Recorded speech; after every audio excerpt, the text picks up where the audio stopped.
go through taking a patient and admitting them. So basically the paperwork that you want. So I have a dog, her name is Autumn. So first thing you want to do is make sure that you have their signalment all down. So you want to make sure, the dog, is it a female, is it a male?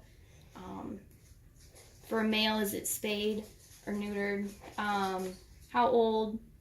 Make sure you have the breed correct, and just so that you're sure that the dog is indeed the one that you're supposed to have. So, and the other thing is, like, make sure the birthday, you want to make sure you have the correct weight. Okay, so you want to make sure you know that they're here for a dental, which doctor is performing it, a good phone number to call them in case of emergency or anything.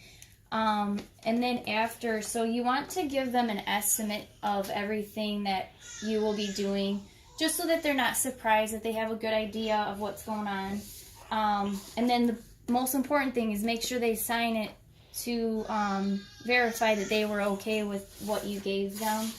Verify the signalment, and then you get your estimate signed. The next thing to do is to verify if they have any medical issues or not.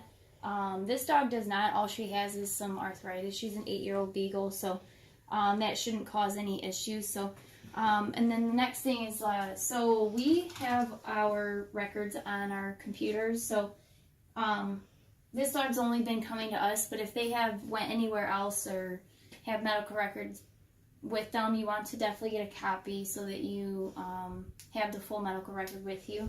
Next thing is you want to verify they've gotten recent blood work. So this dog, about a month back, got a full wellness CBC chemistry, in which that was completely normal. So that just verifies that the kidneys and liver will be able to handle the anesthesia. Next thing you want to do is make a cage card. So same thing, make sure you double check that the labels with the name and breed and weight and all that are all the same on every paper. Put their emergency contact number on here. Any kind of aggression or warnings or anything you definitely want to put on here. The anesthesia sheet, you want to write down what profile to just make sure that you have the fluid rate that the doctor wants during anesthesia, the proper induction drugs, all that figured out beforehand and written down on here so that it's all in one spot, everyone's on the same page. And then once the actual surgery and all that is all over with, you know, even with general hospitalizations, you send home a discharge instruction sheet. So prescriptions, it will have any drugs that you're going to send home that will have the instructions on there. So this dog had gotten a fourth premolar extracted, so they gave buprenorphine injections. So the dog currently is not on any medication, so there shouldn't be any reactions, you know, with other drugs. But if there were any drugs on board, you want to make sure that there's nothing that can cause issues. And then just warn them that, you know, they could be a little more drowsy than normal because of the pain medication. But otherwise, it's going to go through just saying that they did have that tooth extraction. They got the pain medication already, so that there's no further things that they have to give. They just want to show just things to look out for, like loss of appetite, vomiting, lethargy, weakness, any kind of vomiting or diarrhea. In that case, you want to either contact us or go to emergency if we're not here. Also to expect grogginess in general from anesthesia, and that, you know, feeding and drinking may be a little less, but you definitely still want to try to give them some food. But otherwise, that is a pretty much overall view of hospitalization. Patient, you want to either write down on the cage card a unique thing about them that, you know, makes it to where you can verify that is them. Or a lot of hospitals, what they do is they have paper collars that they can write the patient's name on it, so that they have no chance of mistaking the patient. So whichever way the hospital does it. You just want to make sure that the right animal goes under anesthesia for the right procedure. Different blood drawing positions. So the first one we'll go through is jugular. So what you want to do is hold the patient's nose and kind of hold their head in an angle like this, and that makes it to where the neck is nice and wide open for the person drawing the blood. Next, we'll do our cephalic vein. So say you're doing this one, you want to take the leg and then kind of roll and press, and what that'll do is that'll occlude the vein to where you can properly draw the blood. And then for the saphenous vein, that's the vein right down here. What you want to do is take your pointer finger and your thumb, and you're going to hold like this, and what that'll do is that'll press on the vein to where it will occlude it enough to where the person drawing the blood can get it. Properly put a patient in the cage, what you want to do is set them in there. Make sure that you have a hand on them to where they won't jump out, and then shut the door. And then to get a patient out of the cage, you want to unlatch the door, make sure you have a hand on them, and then grab them and make sure that there's suction to your body so that you know that you have a good grip on them, that they're not going to jump out and things like that. To apply a muzzle, if you look at our muzzle, the short, small top part goes on the top. So what you do is you grasp both sides and then you just place it right over their nose, and what you want to do is make sure their ears are not in it, and you want to make sure that you tighten it, and that'll make it to where you know that the muzzle is on properly and that the dog's not going to be able to open their mouth very much to bite you and such. So apply an e-collar onto a patient. What you want to do is take the e-collar, you want to size it, so and then after you size it, make sure that you just put the clips together. And the goal is to make it to where the dog's nose isn't going to go past the edge, because if it is going past the edge, then the dog can still lick. But otherwise, that is all you have to do to apply the e-collar. We're going to start our physical exam on a canine. So first, what you want to do, you want to look at their eyes, see if there's anything abnormal such as discharge, redness, and then go to the teeth. So she's missing a lot of teeth, so that would indicate she's had dental disease in the past. So nothing too bad right now. There's not a lot of tartar or anything. You want to make sure there's no lymph nodes that are enlarged. And then what you want to do is kind of like a full body feel, just to feel for any lumps and bumps. So right now I'm kind of feeling there's like, it feels like a mammary tumor. It's not terribly huge, but so you just want to keep an eyeball on that just to make sure that it's not getting any larger. I'm going to check her ears, which they don't look terribly bad. Maybe a little bit of whack. We're going to look at her rear end just to make sure nothing bad is back here. The lymph nodes are good. So she looks pretty healthy so far. The next part of your exam should be a TPR, just to make sure like her heart, lungs are doing good and her temperature is normal and all that. So you put lube on your thermometer.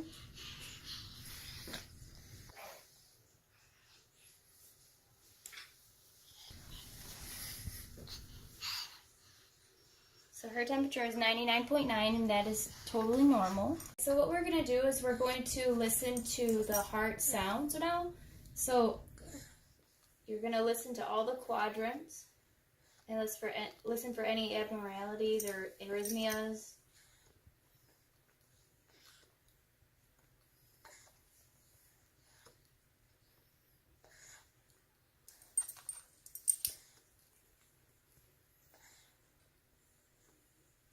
Not hearing any kind of murmurs or anything. So what you want to do is listen for about 15 seconds and get a heart rate.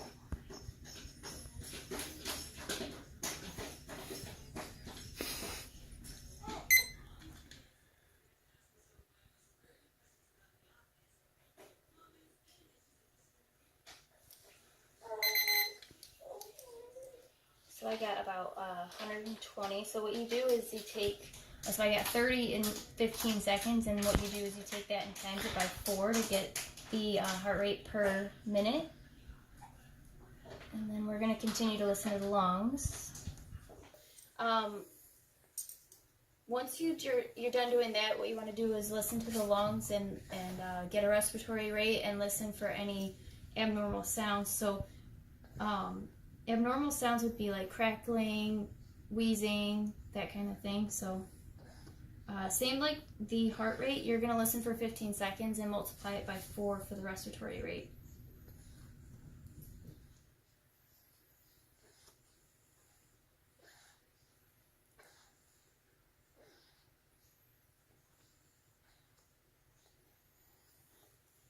So I got a total of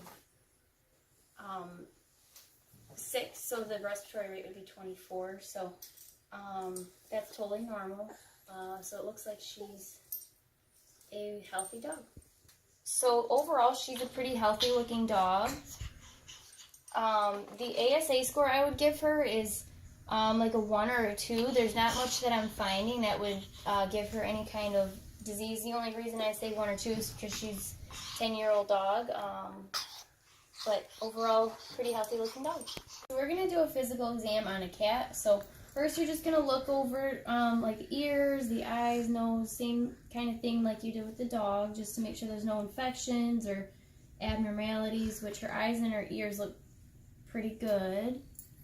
Now with cats, you're worried about resorptive lesions, so you want to take a peek at their teeth. So she's got a good amount of tartar, so she's probably going to be needing a dental, just to make sure that none of the teeth are broken or anything. So next, you're just going to feel, make sure you don't feel any lumps or abnormalities. So you can see she's got some like thin hair on her dorsal spine by her hips.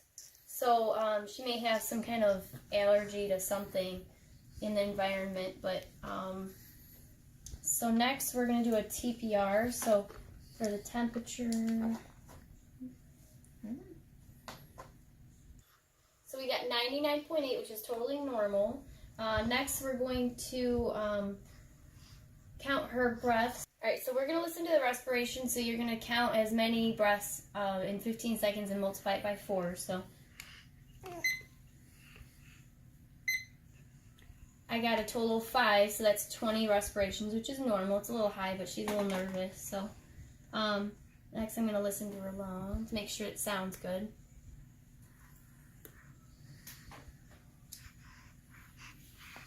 So her lungs sound totally normal. There's no wheezing, no crackles, no anything like that. So next we're going to do a heart rate. So I'm going to use the stethoscope for that. And at the same time, you're going to listen for arrhythmias, any kind of murmurs, anything like that.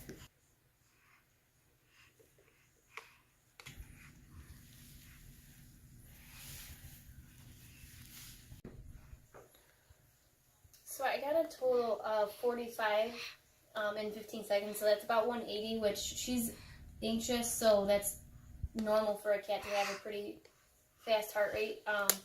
And I didn't hear any kind of murmurs or heart abnormality. I'm going to give her an ASA score of 2 just because of the hair loss on her rear end, and then because of the dental tartar. Overall, she's a pretty healthy cat, but those 2 areas just need to be taken care of. Alright, so we're going to do a jugular blood draw on this dog. So you want to hold off at the thoracic inlet. I gotta look down. Stretch it out. No.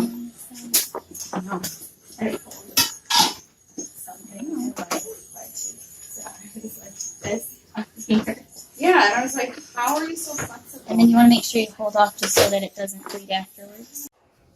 Alright, so we're going to do a jugular blood draw on a cat. So you want to hold off in the thoracic inlet just like with a dog.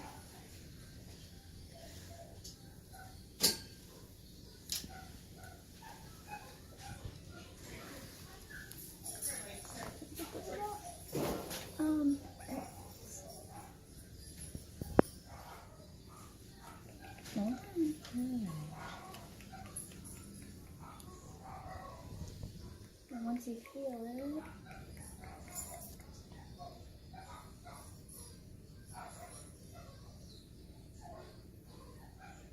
And then same thing, you just want to hold off just so that you're sure the cat doesn't bleed. Cephalic vein blood draw. So first you're going to use your alcohol.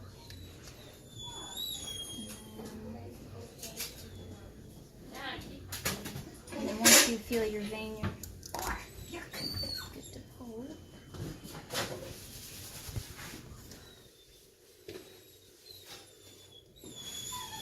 And if you can see, Alyssa is holding off for me to get a blood draw from the cephalic vein of the cat. So Peyton is holding off right now. So Come on, buddy. Okay. Let's get ready, start. Come on. Come on. You can do it. Come on, buddy. Up here. Come on, Hendrix. Come on, buddy. Oh, good boy. Here we go. Good job, Hendrix. Good job. I'm not sure about stables. Good boy, Hendrix. You're a good boy. So you're just gonna Stay. Just stay. I just have to look at your ear. You're a good boy. and then yeah, pull back as much as you need. Draw blood from the saphenous vein of a dog. I'm gonna put some alcohol in there. Alright, so once you find your vein, it's gonna be the same thing, you just go right under the skin.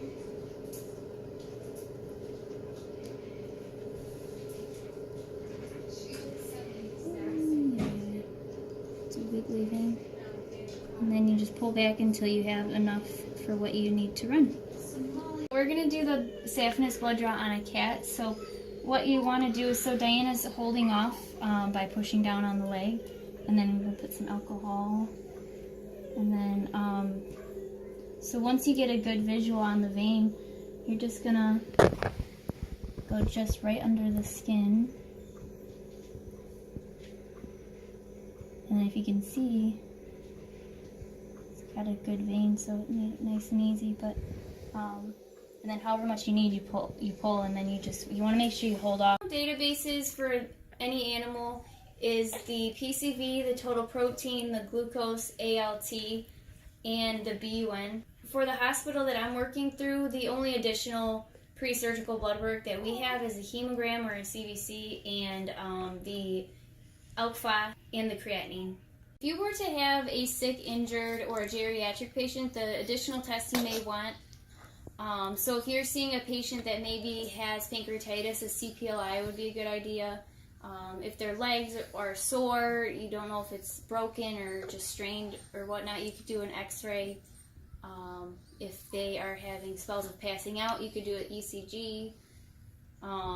If they're pale, you could do a hemogram or PCV, total protein, which you're already doing as a pre-surgical or pre-exam blood work. If you're seeing any like urinating out of the box or bloody urine, you could do a urinalysis, but otherwise there's a ton of different tests you could do based on symptoms. So for our spay, the drugs that we used were, so to induce anesthesia we gave propofol, and the pre-medication that we gave was HAM, so that's hydromorphone, atropine, and midazolam. So the hydromorphone is going to be a pain medication, and the atropine is going to keep the heart rate at a stable rate, and then the midazolam is going to kind of add to the sedative as a sedative to help keep the dog under a nice maintained state of anesthesia. So, all right. So to maintain anesthesia, what we use is the isoflurane. So otherwise, the main goal is to have a good analgesic effect and to make sure that the dog's going to be comfortable during and after anesthesia. So afterwards they get to go home with an NSAID. We usually use Deramax or Rimadyl just to keep the inflammation down and to help with some pain afterwards too. Otherwise, that is the general spay medication list. So we are going to log the controlled substance, the buprenorphine that we did for Autumn Douglas's dental. So what you want to do is get the correct binder of controlled substances. So as you can see, they are made to where you can't take any pages out. So you just want to make sure you're in the right folder. So buprenorphine. Go to the current page.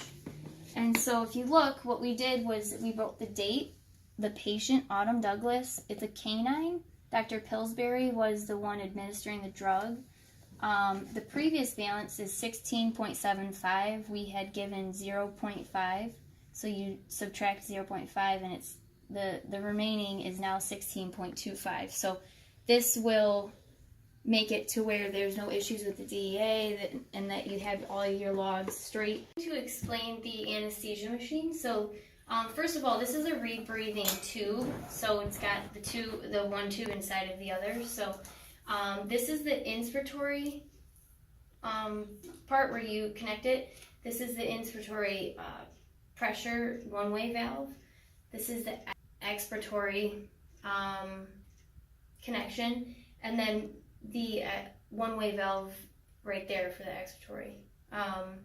This is the pop-up valve, so that what this does is it will shut off and it keeps all of the air in the system when you shut it. So this tube will go into the scavenging system. We have an active scavenging system, so it will actively take the used oxygen and anesthetic gases and everything and take it up and will get rid of it outside of the building. So this is the soda lime canister. This will absorb all of the CO2. This is your rebreathing bag. This is your vaporizer. So this will take all the anesthetic liquid and vaporize it into an air. This is your O2 flowmeter. That will it controls how high your O2 is.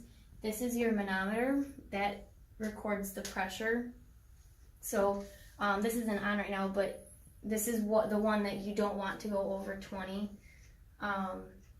So pretty much this is a rebreathing system. The way it works, it takes all of the air and the anesthetic gases and it gives it to the patient. They expire and it will send all the air into the system again. It will go absorb all the CO2 and then introduce the gases into the system to kind of reuse the air. We don't typically use the non-rebreathing system here, so what that will do is for animals that are very small, typically under like 5 kilograms, what it does is it pretty much the air goes in and the air goes out. You don't reuse any of the air. The gas chamber, so what you do is this will, you put like an angry cat or something in it. You will take your tubes and detach them, one going on to each portion. We're going to take off this.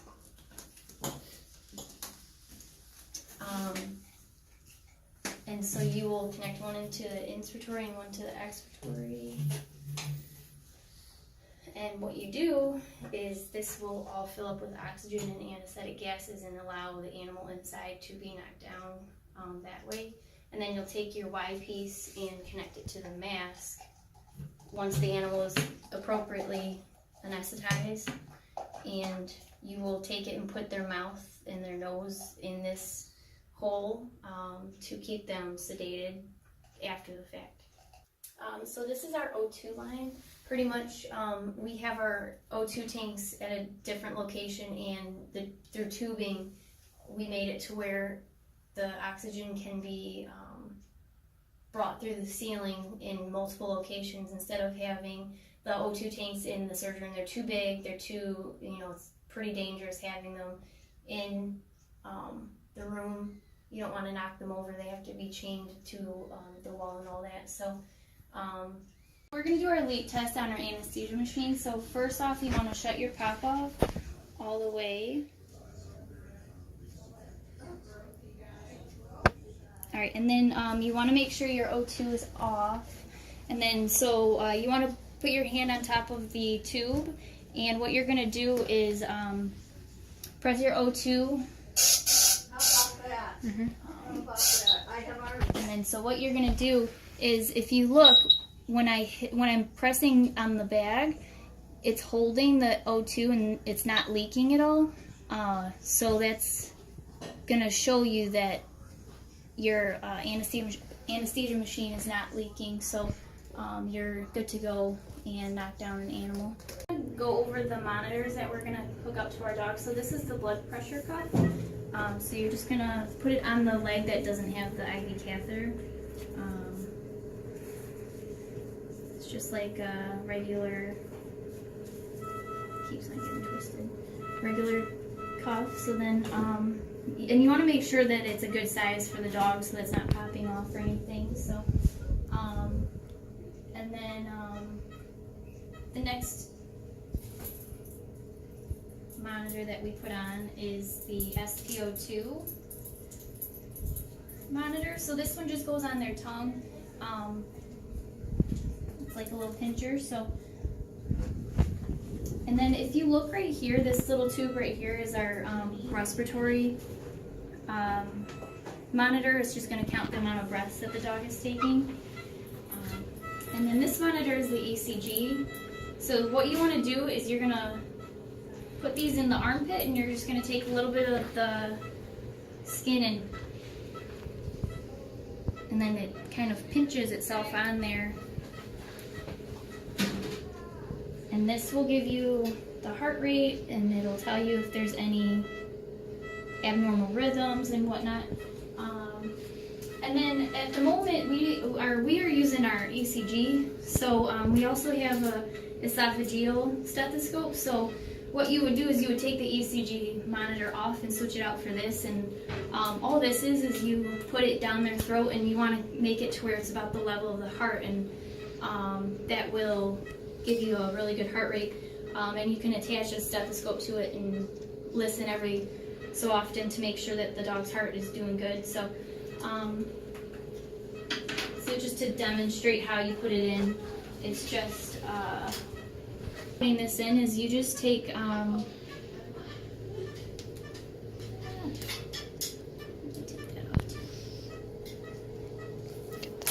so you just put it right down their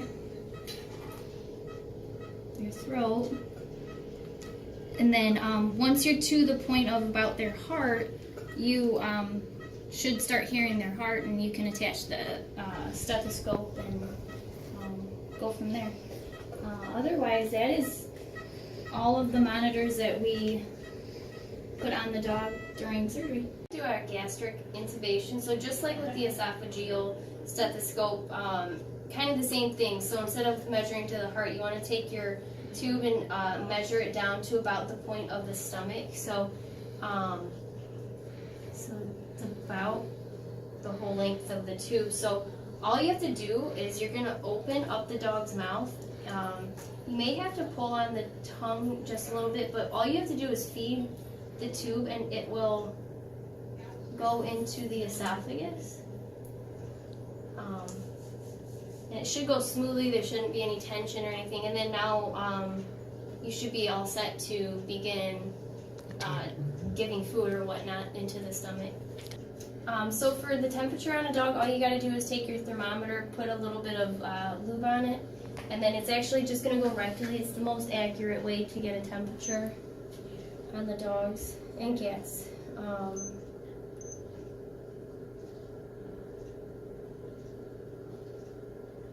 And as soon as it beeps, so it says 101.2, and so that's normal. Brittany, she's going to help be my preceptor to put in the IV catheter. So we're going to start by shaving. We're going to do our cephalic catheter first. So you want to shave right on the front part of the leg, right above where the cephalic vein would be. You want to give yourself a good window so that the hair isn't in your sterile site. So first I'm going to feel for the veins. Feels like it's right there. It's okay. Can get it from here. Okay. Nope. Good boy. Okay. Good boy. Good boy, Cabber. So we're going to use a 22 gauge catheter. So you're just going to start by Good boy. Good Bring boy. it right into the vein, and then you're gonna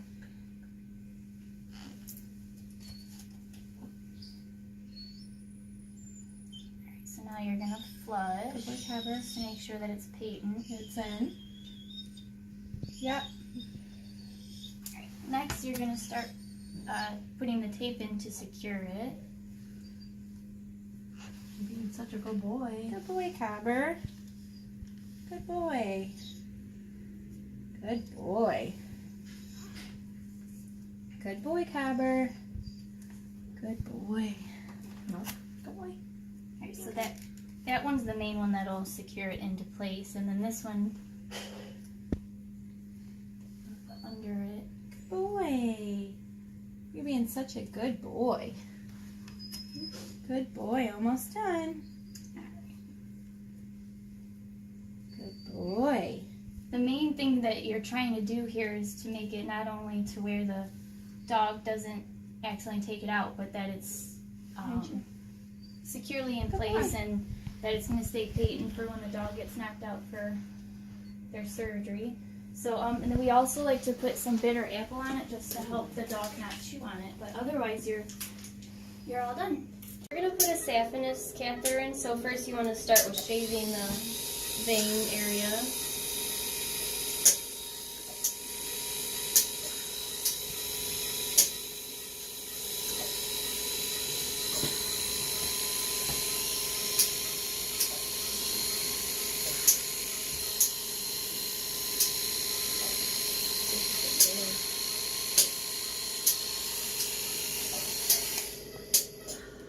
So once you shave the area, you're going to do your scrub. You want to do 3 sets of scrubbing.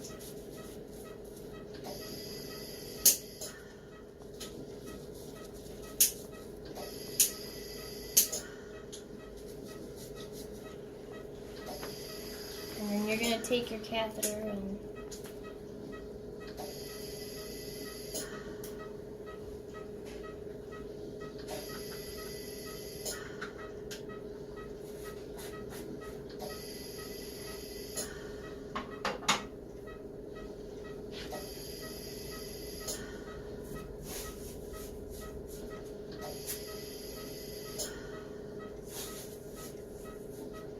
so once you flush it, make sure that it's patent.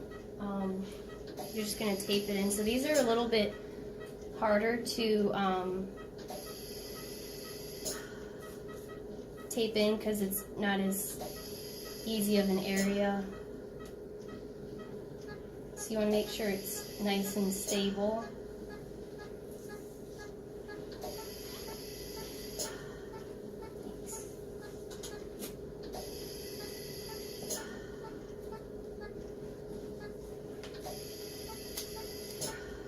So same tape as you would put on the front leg.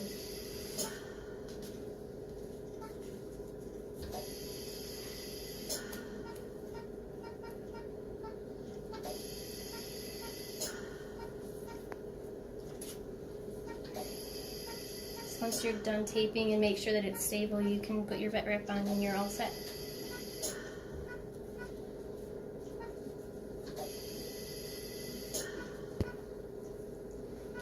IV injection right now. It's okay, buddy. It's okay.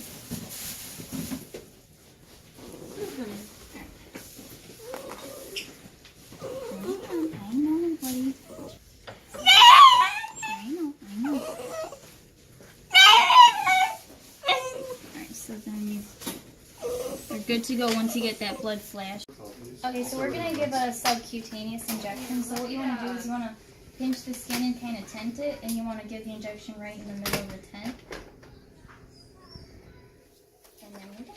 Okay, so we're going to do a IM injection. So we're going to do our apaxio. So first you want to feel for the hip bones, and then your spinal column right there. And so you're going to go directly next to the spine once you find your muscle. And you're going to go straight in and then just inject. And then pull out. Try to intubate and induct this dog for a neuter. So what you're going to do for a tube, you're going to take the tube and kind of measure in between his nostrils and his nose to see if it's the correct size. So this one's a little too big, so I'm going to try an 8. So if you look at, this one actually fits pretty good, so we'll try an 8 first. So we're going to use propofol for the induction, so you're going to use the catheter that we put in earlier, and you're going to slowly inject it, and you'll notice him start to get sleepy. You don't want to push it too fast either.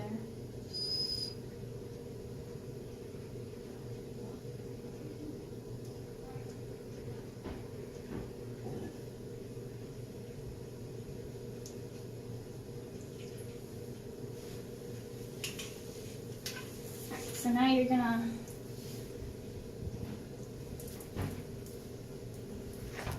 take his tongue, and then, so in the back of the throat there's the epiglottis, and you're gonna look, and he take his head down a little bit. You're gonna look to see the trachea, which is gonna be on the bottom.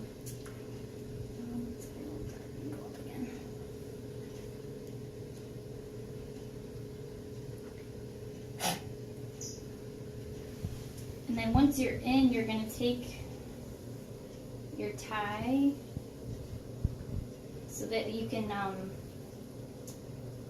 tie it in, and you're making sure that it's not going to slip out when they're under anesthesia.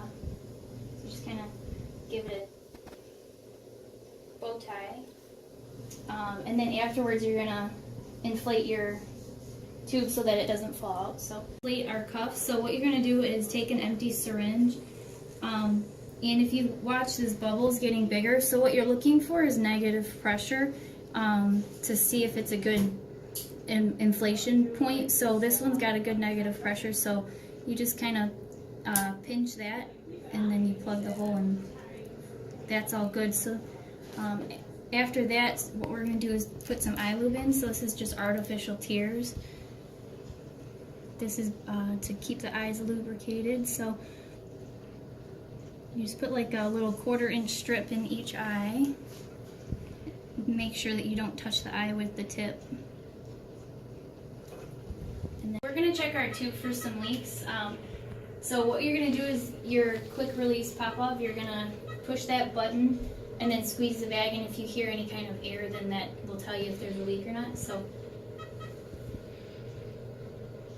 I'm not hearing anything, so we should be good. I don't hear any kind of wisps of air or anything, so the tube, it's a good tube to use, and you don't have to switch it out. So I'm going to palpate the bladder for this cat before we do a spay. So what you want to do is, so all you really have to do is take your hand like this, and you're gonna just feel for the bladder. It's gonna feel like a balloon that like kind of pops past your finger. So and then what you want to do is kind of lightly pull back, and then if you can see the pee, you don't want to squeeze too hard because you can burst the bladder. So there's not actually a lot of pee in this bladder, so I think that should be good. But shave the abdomen so this dog can get spayed. So the spot that you want to shave is kind of like from the rib cage area to about here,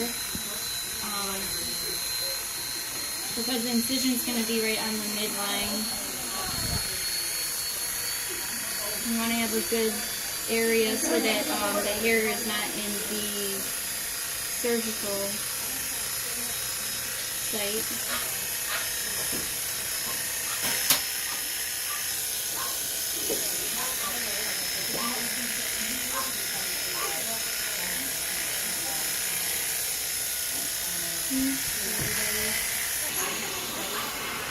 So once you're done shaving, you just want to vacuum the stomach and any hair that could possibly get in the way of when you start scrubbing. So after you're done shaving and vacuuming all the hair, you're just going to start scrubbing.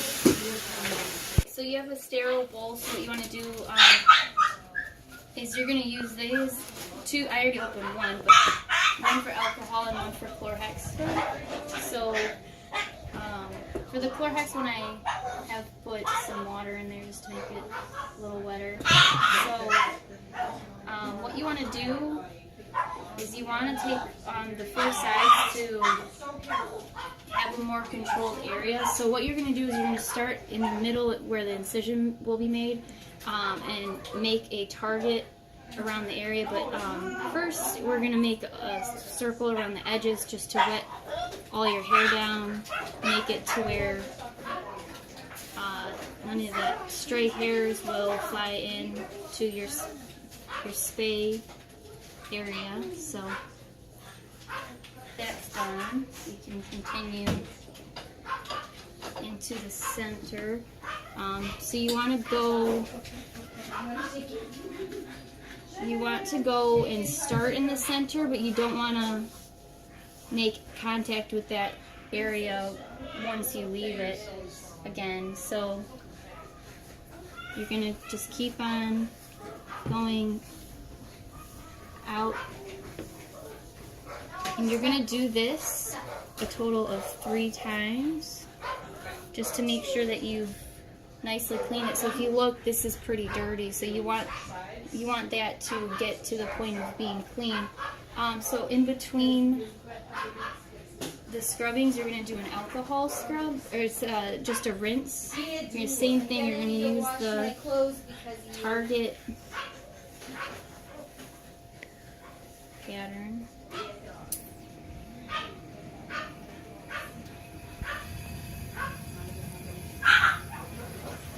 Onto the soap again. And you don't want to scrub too hard because you don't want to make any kind of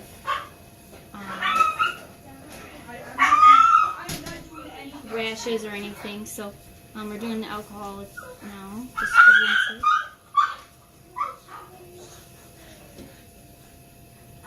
Alright, and then this is going to be your 3rd scrub, so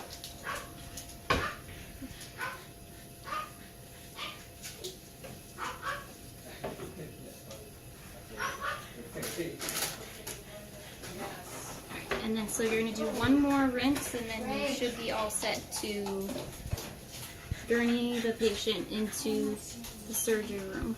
We're going to move the patient into the surgery room. So first you're going to disconnect from the anesthesia and then put the dog on a gurney, just so you're trying not to make your surgical area contaminated or anything, and it's safer. So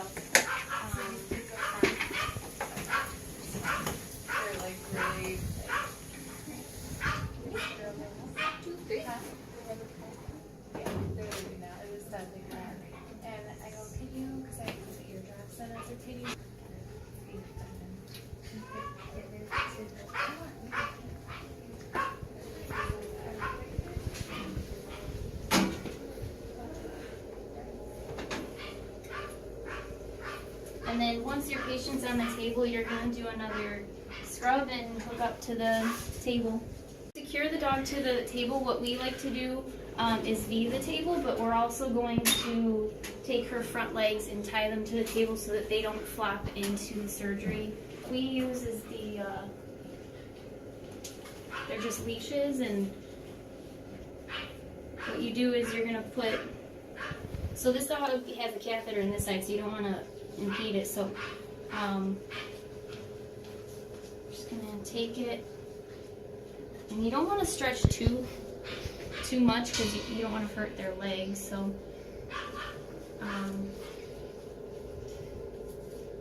so this one you can go a little bit lower because there's no IV on this side. So and then once that is done, you can start your final scrub and get the patient hooked up and all ready for surgery. We're going to put our sterile gloves on for our final scrub.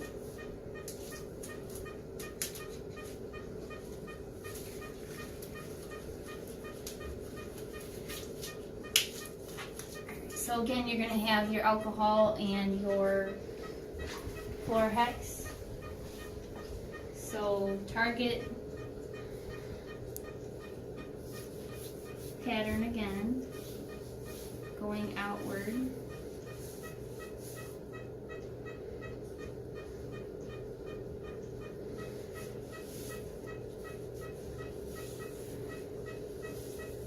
And then now we're going to rinse.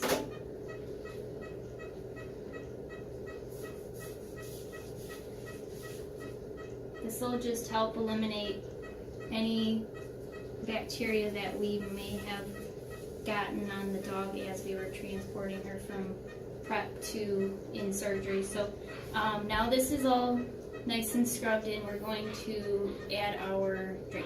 Alright, so for draping, what you're going to do is take your drape, and you don't want to drag, you just want to place it. So once you place it, you leave it there. We're going to do the next side, so I'm going to come over here. Same thing, you want to take the edges and kind of push out and place it. And you're going to do the edges, same thing.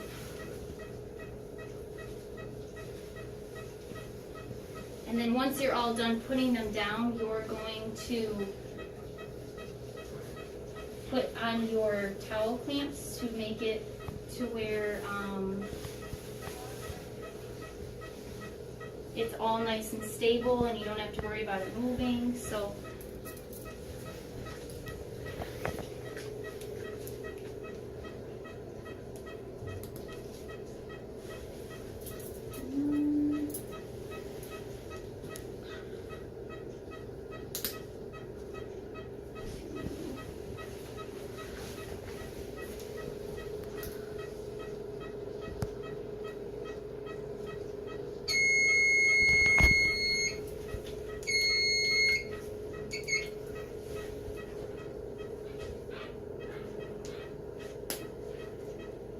so now once your main 4 drapes are on, you're going to take your large one and put that over.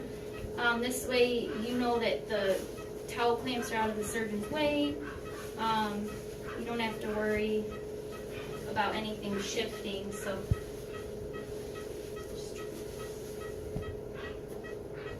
place right on top.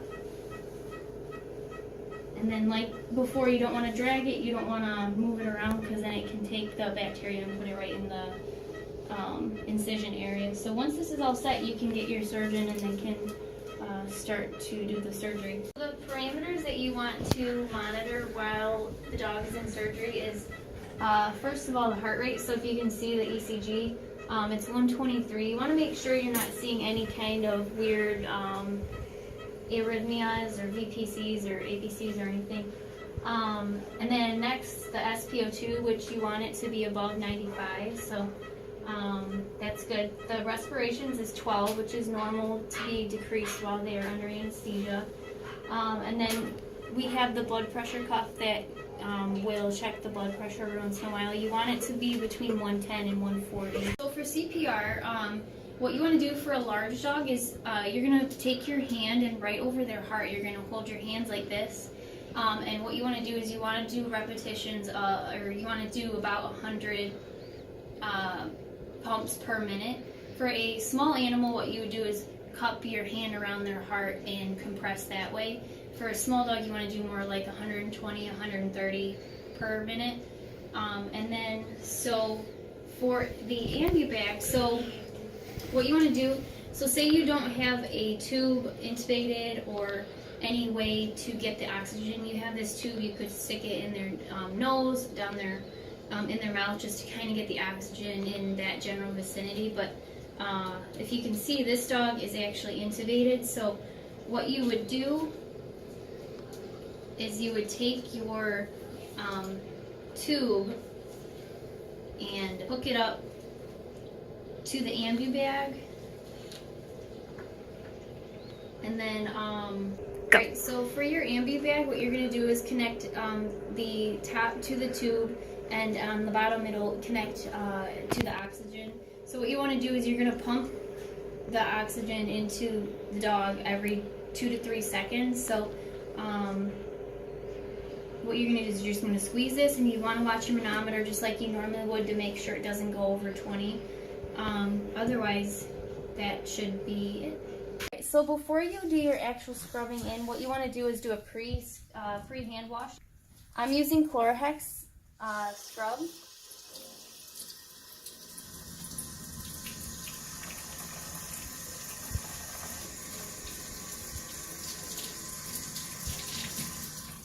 And then once you're done with your pre-washing, what you're going to do is you're going to do your scrubbing in wash with the sponge for a total of 5 minutes. You're going to do a surgical scrub using sponge. So what you're going to do is you're going to open it up, and then if you can see, you're using that stick, and you're going to use it for your fingernails. So there's a separate surgery report at the end if you want information.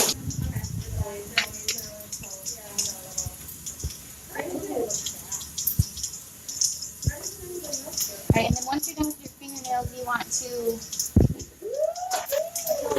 take your sponge and clean every bit. And you want to do your hands, your arms, your like up to your elbows, and you want to go from your fingertips all the way up to your elbows.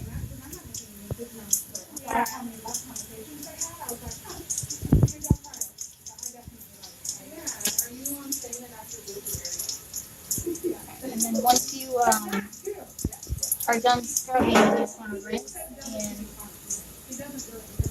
you want to make everything go down towards your elbows. And then once you're done, you hold your arms up in the air so that any bacteria that you may touch goes down and not towards your hand. This is a sterile glove and towel.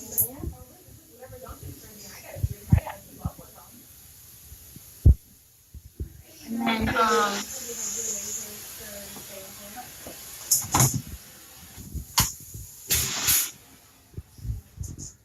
take your gown. What you want to do is that you only want your fingertips showing. And then only touch the cuff of your glove.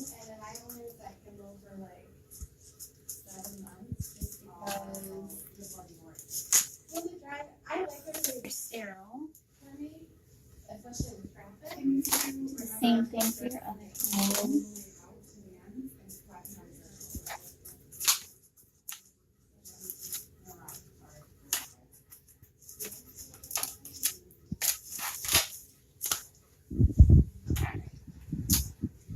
And then you're okay to go into the surgery room. Go.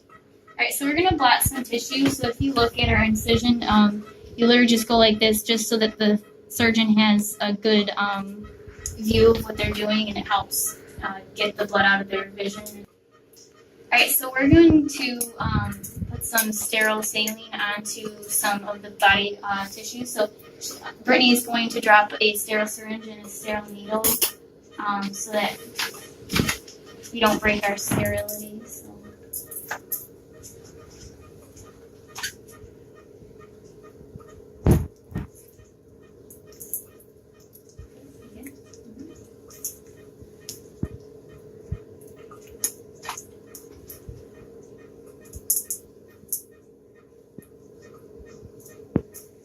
So if you want to just moisten that over, that Yep. was trying to start and make it right over. So all you're gonna do, all you need to do is just put a little bit on there, and what that's gonna do is not let the tissues dry out, and makes it to where the tissue's not gonna get stressed, and just helps your chances of viability. And so we're gonna open up the pack for the spay. So you want to be careful to not touch any of the inner edges.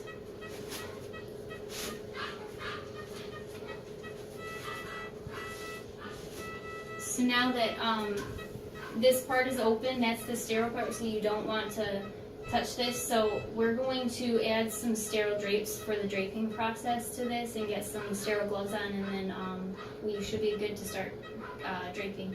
So we are going to take the pack and separate it all out for the surgeon. So first what you're going to do, so there's this is the general pack used for spays and kind of larger surgeries. So just separate it. I usually do by type. So these are all scissors. You got your Rochester Caramel. This is going to be your spay hook. I'm going to get the forceps separate, and then you have your scalpel handle, and then let's see, your hemostats. So I'm going to take the hemostats and separate them by straight versus curved. So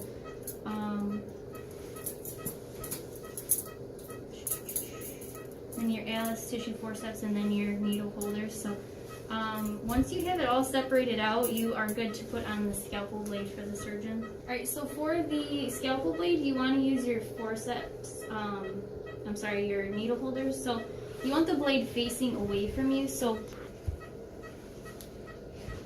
what you're going to do is, so you want this line to match up with the blade. So you're just going to put the blade hole, line it up with the handle, and then it clicks. It makes sure that it's on there securely. You don't want this falling off when they're doing surgery. So that's all with that.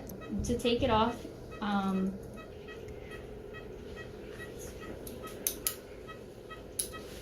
so just to take it off, you kind of lift and push forward. Just make sure that you're connected really well, just so you're not flinging the blade somewhere. So to pass a instrument to the surgeon, so with the scalpel, it's super important. You don't want the blade facing you, or the surgeon, so that they don't get cut. You don't get cut. So you want to do handle first, and then if you can see the blade is not facing me, it's facing away from me.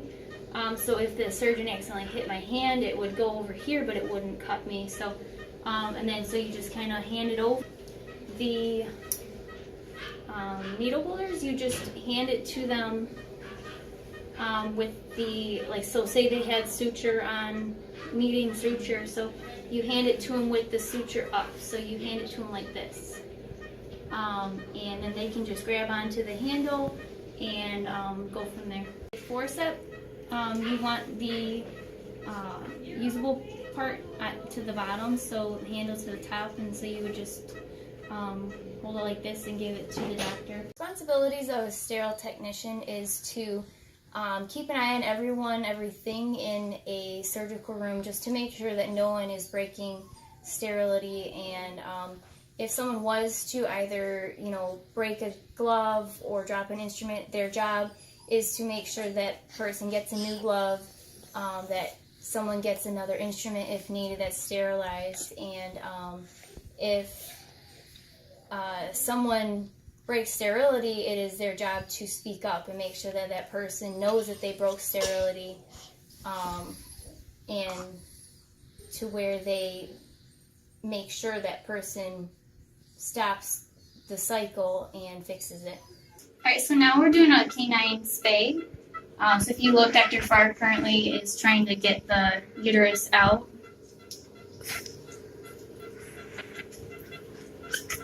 Okay, so Dr. Duncan right now is going to start doing a canine neuter. So he's going to start making his incision right now. So right now he's taking out the testicle, and he's going to start clamping down on it to tie it off.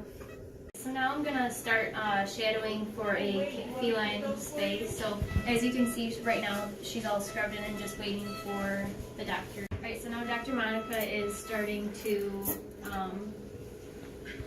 begin the spay on the cat. So he's putting all his clamps on and everything.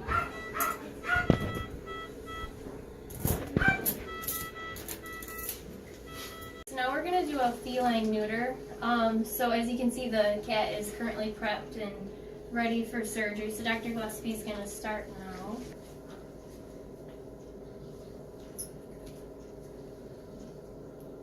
So as you can see, he's pulling out the first testicle right now.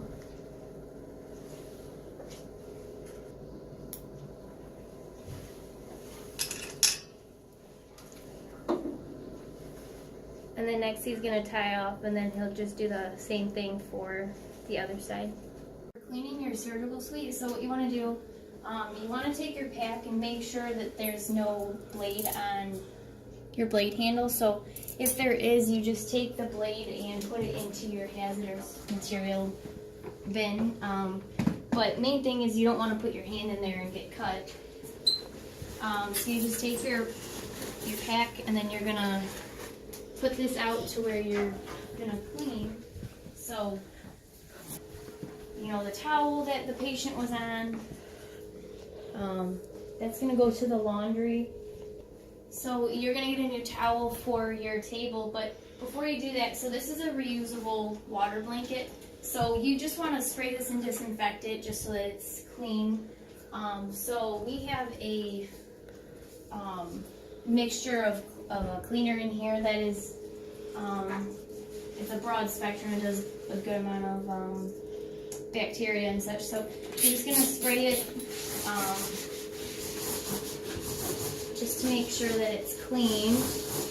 And then once that is clean, you're going to take your surgical table and do the same thing. You just want to get all the surfaces because if anything is left behind, you know, it could make it to where bacteria can grow and then this room is no longer a good place for surgical procedures to go on.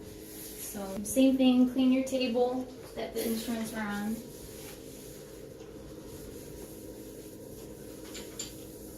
Any like noticeable blood or body matter that's, you know, on the ground, you want to take care of that. If there's any trash, throw the trash into the garbage. Otherwise, all you do is to reset up your surgical suite is put the water blanket back on, get a new towel, so that there's a surface between the blanket and the patient. Make sure that your anesthesia machine is full, and then I think that's about it. Clean your surgical pack. What you want to do is so I ran some water and put some chlorhexidine in it, so that's going to be our cleanser. So you just want to put it in there to have something to soak it in and to clean any kind of things off of the instruments. So we use just like a little scrub brush. So you're just going to take your scrub brush and make sure you scrub all the surfaces of the every piece in here, just to make sure that none of the body matter from the previous patient is on it. So you want to definitely be careful because some of this stuff is really sharp. And we're going to put all of these into the ultrasonic afterwards to even further clean it.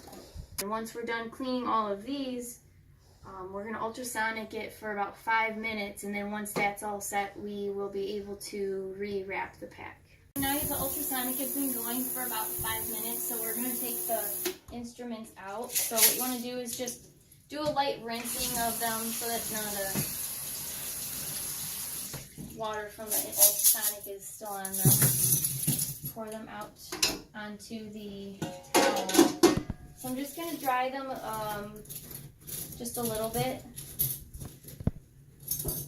But before we put them on, so if you look, we've got an external wrapping, and then we've got a cloth outer drape and then a cloth inner drape.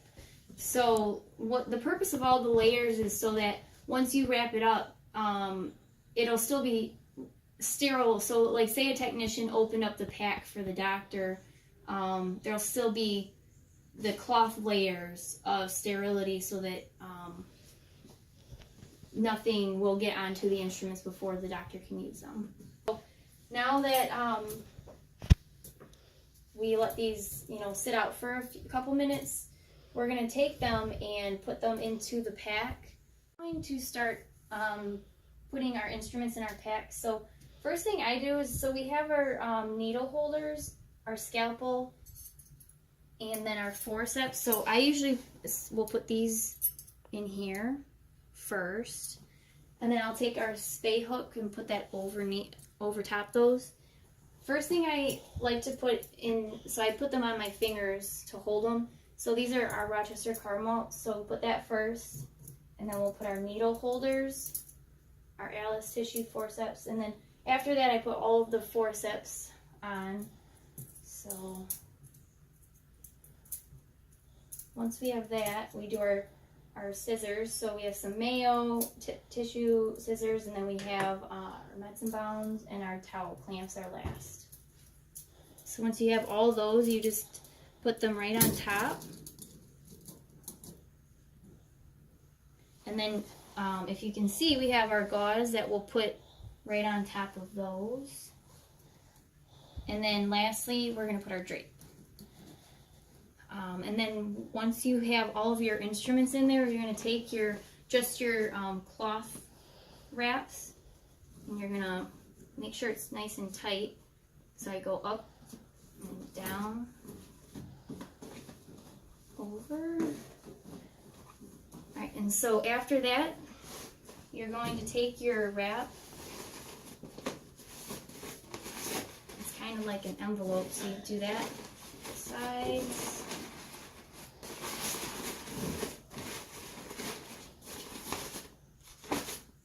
And then you're going to take this portion and tuck it in there. So the main thing is you don't want this to be able to fall apart. So once you have it secure, one of the things that we use to verify that the pack is sterile, is our tape. So if you look, there's stripes on it. So right now you can't really see the stripes because this is not sterile.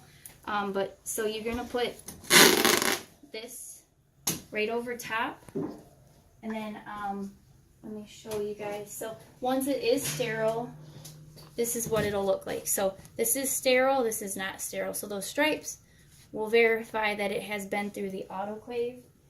And then another thing that we like to use is our sterile strips. So this one is not sterile yet, and then this one is sterile. So if you remember, okay means that it's okay and it has been sterilized. So these are the two things that we like to use to show that the packs have been sterilized. Alright, so once your pack is all set and you put your tape on, so what we like to do is write the date, our initials, and what type of pack it is. So for this, we call it a general pack, and so that's just a little bit bigger than, let's say, a laceration pack. So, and this has like a spay hook in it, so you could do a spay, whereas a laceration pack for our hospital does not have a spay hook. So that would be for like a small growth removal or something. So to do a sterile gown and towel, so this is going to be a towel, you're going to do a tri-fold. That way when they open up the pack to dry their hands, it will just kind of fall open. They don't have to work at it to open it. So once this is done, I'm going to do this gown. So this has been through the laundry. It's just a regular washer and dryer. So the way that you want this gown to be, so if you can see the arms are out, you want to make sure that you first check the size so you can write it. So this is a medium. So you want to put it on the table as if the table is wearing it. So so the seam will be towards the table. So what you want to do is you're going to take the arms and cross them. Go. Alright, so after the arms are all done, what you want to do is you want to make sure all these strings are on the inside of the gown. So you're going to take the one side and fold it in. Make sure these strings are on the inside again. Take the other side, do the same thing. And then you're going to do it one more time. And then once you're to this point, you're going to do that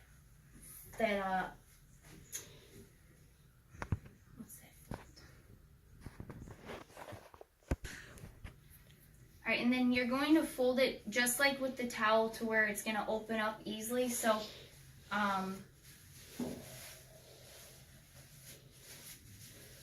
so then make sure this is on the inside. So the purpose of this is they're going to be able to grab the edge of it and make it to where it will unfold and they can easily put it on. So you're going to put these both in the same pack with one of your sterile strips. And you're going to take your blue outside wrapping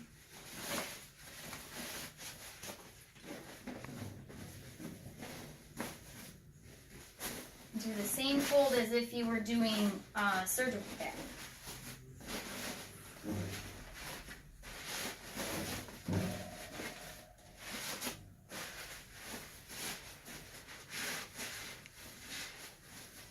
Same thing, you want these to be really tight, and then we're going to use the tape as a secondary precaution.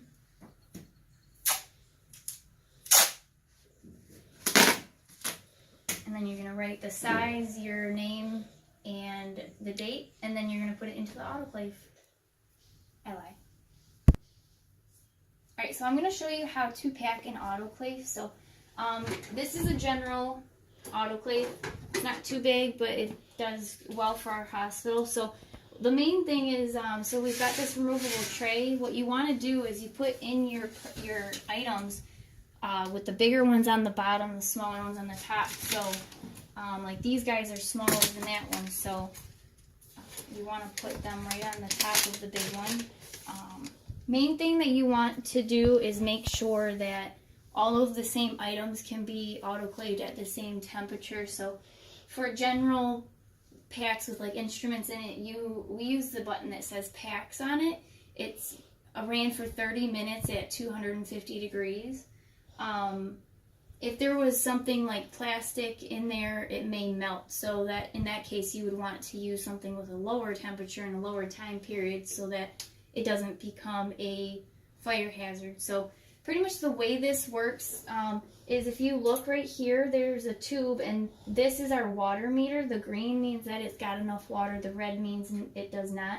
You add water through this little valve right here. So the way it works is it uses the water and the steam and the heat to steam the items and sterilize them through the temperature, because not a lot of bacteria and things can survive at such a high temperature. So for cleaning purposes, you can take it out and clean it and make sure all the parts are working correctly. We usually have a company in and do that, but main thing is you want to make sure the water level is high enough. So once you make sure that the water's high enough and it's packed properly, all you do is, so you lift up and then you press down, and that's going to lock this door and it's not going to be able to open. So then you would hit packs, and it says 250 degrees, 30 minute, and it's also got a 30-minute dry cycle too, and you hit that start button. And what it'll do is you'll hear, bubbling and stuff, and it's using that water that's in there to fill it up and start to steam and all that. And then after a while, it will open, vent, and you'll see the black lines on the tape like I showed you earlier. I'm going to do a suture removal. So all you really do is you take your suture scissors and pull up, and if you see, you can just take it and snip and it comes right out. So the way you can tell that it's healed is if you can see both sides mended really well. There's not really any scabs, there's no discharge. If it wasn't healing, you would possibly see dehissing. You could see some discharge, redness. So this incision looks really good. So I think that was a success.